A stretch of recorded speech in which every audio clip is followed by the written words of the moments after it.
Hey y'all, this is going to be a quick growing season update. North Carolina watermelons, grapes, etc. Here are, picked about 200 watermelons so far. The, right there, that's an all sweet. Next to it are 3 Congos. Seem a little small for Congos, but we were in drought from about May 15 to June 15. We have just barely adequate moisture in the ground out there now, but it's going to run dry with these 95-degree days. I think it's about 95 right now, and due to continue for another day or two. That's looks kind of like a stunted Jubilee. Those are sugar babies. The larger sugar babies have been good. Below a certain size, they've all been bad, with the little squiggly drying up prematurely. So they were pulled, cut, and most of them were no good. The best watermelon I've cut so far has been one like this, large, round Moon and Stars melon. That's the Moon and Stars round Cherokee Indian. Correct me if I'm wrong. I think the big round ones are the Cherokee Indian version of this heirloom. And up here is the Amish version of the same concept, Moon and Stars, only these are long and dark green, and I'm told they're Amish heirlooms. And that right there is an all sweet, supposed to be similar to a crimson sweet, only it's long, not round. And here we have a larger Congo, a larger all sweet, and the all sweet normally don't get much bigger than that and might run a little smaller than that, but you'll see on that all sweet that it picked up, we had some bees cross-pollinating, it picked up a star from the Moon and Stars. Moon and Stars, when they grow to the end and ripen properly, are real sweet, good watermelons, especially the long ones. I don't have much. First time I've grown the round ones, but the first one I cut was sweet all the way down to the rind. There's another long Moon and Stars, and one of these that looks like a Moon and Stars, but it's not. That is a black diamond, and I found out late that it's also known as Florida Giant. And I had both planted out here in different places. Florida Giant and Black Diamond, turns out they're the same watermelon. We'll know next time.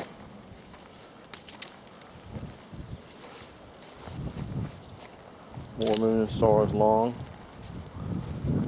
and all sweet. Little tiny ones. Oh yeah, they're cucumbers. And let's see, do I have any? I have one. I think that's a crimson sweet, even though it's a little long. They're normally more rounded than that. There's a small crimson sweet, and the crimson sweet have been good even when they were small like that. I pulled about, the day before yesterday, I pulled about 100 melons. All of them had the little squiggly completely dried up. So to me that means pull them, and they're going to be either ripe or they're never going to get ripe. They've dried the squiggly early as a sign that they were done, not going to do anything else. This first row over here, mixed with my cucumbers, was Carolina Cross, and that's the ones you'll see on the giant watermelon videos and information. You can see both those are no good. The whole row I'm going to plow it under soon and try to jump out here and plant some late pumpkins. I think the whole row got one of those molds, or maybe that other one that sounds kind of like, what's that powder they were sending in envelopes? The word looks kind of like that. Anyway, they've all got a disease of some sort, the whole row, and apparently the row right next to it is disease resistant Florida Giant / Black Diamond. I think that they're going to be later, and I think they may be one of my most dependable, most prolific watermelon out here in this very dry to date season that we've had.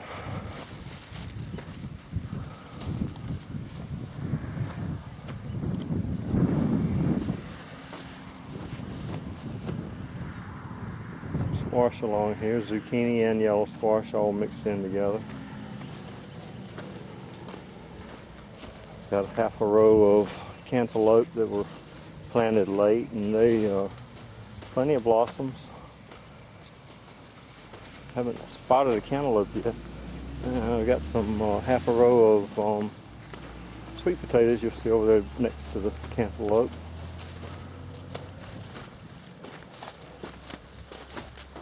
The area around this corner, and you can see there are plenty of weeds in this watermelon field. If you check back and see my last month when I did the last still-ovating, it was very clean as the runners were starting to get out halfway across the row.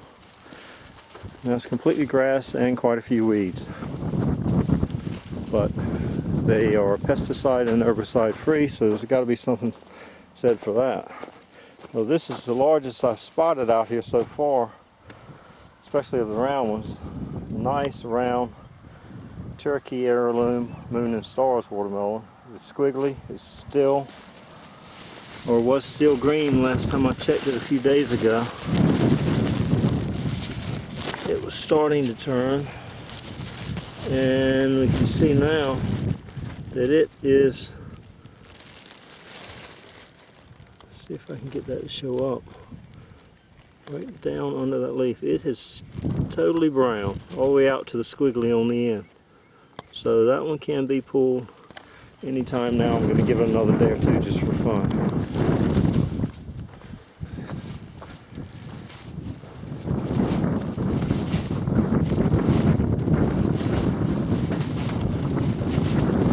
I'll shut this one off and I'll do a part 2 covering the grapes right now. Got some comfortable grapes seeded, mostly seeded. I bought them as seedless, but when they're in the 4th year and now they're seeded, and sometimes they revert to seeded like that, I am told.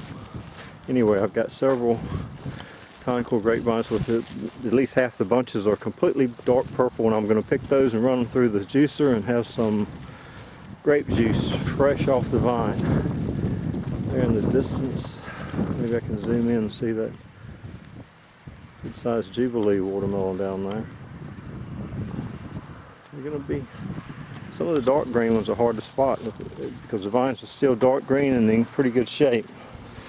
Hopefully they'll keep growing out some of the smaller watermelons. Okay, I'm going to shut this off. Talk to y'all later.